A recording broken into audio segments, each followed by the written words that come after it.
Good morning, family. Good morning. It is Saturday and it is a beautiful day, but I feel that frigid, that winter. It has arrived. Today is episode 28. Welcome to the Afrolatina show. I am your host, Alicia Anabel Santos, La Diosa Dominicana. Today's show is about being called selfish.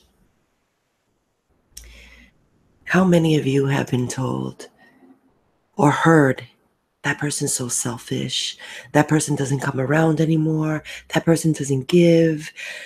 I have been called selfish. And for a long time, I felt like my desire to put myself first was somehow a bad thing and bad for those around me. One of the things that I discovered when I first started writing was that there were a lot of people around me who were incredibly agitated. They were so frustrated to see me with a pen. When I was living in Florida, that's when I came out as a writer. This was immediately after September 11th. And I was writing frantically, and I was preparing my life to move back to New York City to pursue my dreams of becoming a writer, of being an established writer, of being a published author. And so in order for me to have that, the thing I needed to do was write. I needed to be creating. I needed to be developing. I needed to be growing. I needed to be learning. I needed to be practicing the art of writing. And so my family couldn't understand it. My father in particular couldn't understand it. And he would get so mad, and the family would get so mad because they would feel like I was becoming antisocial, that, my wanting to create and follow my dreams was somehow detrimental to my family. And it's like I was picking one over the other, and they didn't like it. He didn't like it. And so I understood that being in that space was detrimental to my creativity, because in that space I couldn't get the support that I needed. And so moving to New York felt like the right thing, because they didn't have to see me pulling away from them. I could just create, and I can have this life that I so desperately wanted, right? Which was to pursue my passion, stand in my purpose. And it had nothing to do with them. And I think they felt like my pulling away from them was that I didn't love them, and I was being selfish. I wasn't putting their needs first. And they're right. I wasn't putting their needs first. I was putting my needs first, my need and desperate desire to chase my dream and become a writer. And so I came to New York, and it was kind of more of the same thing. When we first came to New York City, I didn't have money to get a place. After my huge mistake in Florida, where I lost everything, I moved into my aunt's house. And I was living at this aunt's house that, I swear to God, whenever I held a fucking pen, she would get so angry. She would say things to me like, tú y ese lapicero. ¿Y qué es lo que tú tanto escribes? ¿Qué es lo que tú estás escribiendo? What are you writing? You in that pen. You in that pen. Yo, she was jealous of my pen. She was jealous of what I was writing on the page. Maybe she thought I was writing about her. Who knows? Yo, they do say, be nice to the writer, because you could end up in their work. I'm just saying, don't be an asshole. But the thing is that it had nothing to do with her, and I was well, maybe I was writing about her. Maybe I was writing about my time there. But the thing is that it wasn't about her. It's not about them. It's about you. And so when is it okay to be selfish? What's healthy selfishness? I think it's unhealthy if you're just the kind of person that's like, yo, it's all about me. Fuck that motherfucker. I don't care. I don't care about that person. I don't care about that person. Whatever.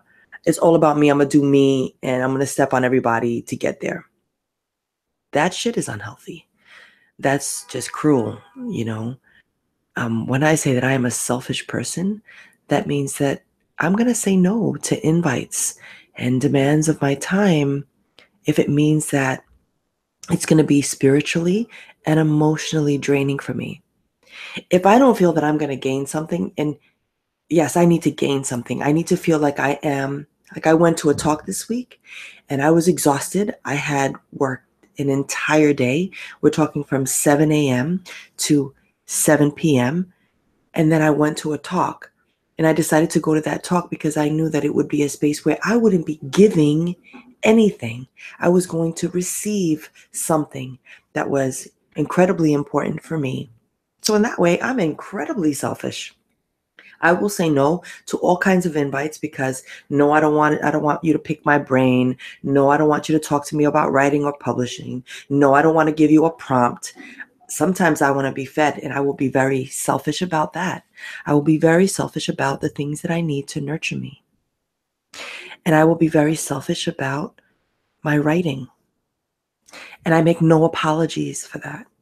I make no apologies. And so when you hear someone say, "You're so selfish," let's reflect on that. Like truly, what are they saying? Are they mad because we're taking care of ourselves? So being selfish is me taking care of myself, then I'm a selfish motherfucker, yo. I am a selfish motherfucker every day of the week because I know that in order for me to take care of you, I have to take care of me first. So I'm okay with being called selfish. So with that, let's meditate. Let's meditate. Let's meditate on being selfish. Close your eyes. Get comfortable.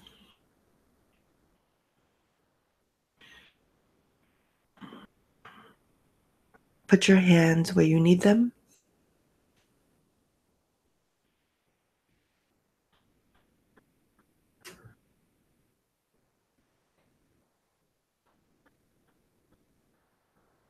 I want you to think about all the times you've been called selfish. And by who? Who's calling you selfish? See that person.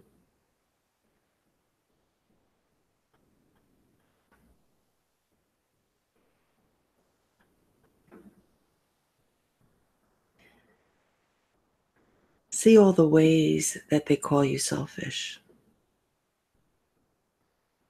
And try to figure out what the root is, what it is that they need for them.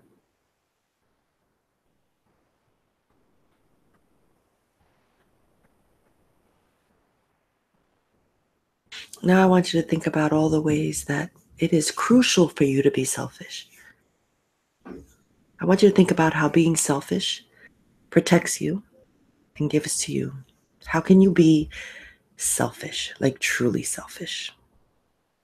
Like the opposite of what they're calling you. The things that you're giving to yourself and feeding yourself and need for yourself. How can you be more selfish?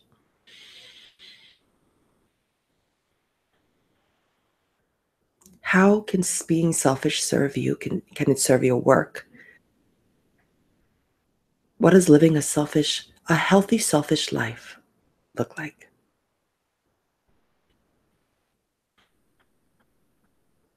Who can you say no to?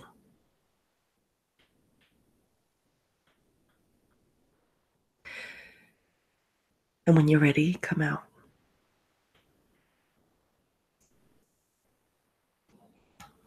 There were so many things that were coming up for me.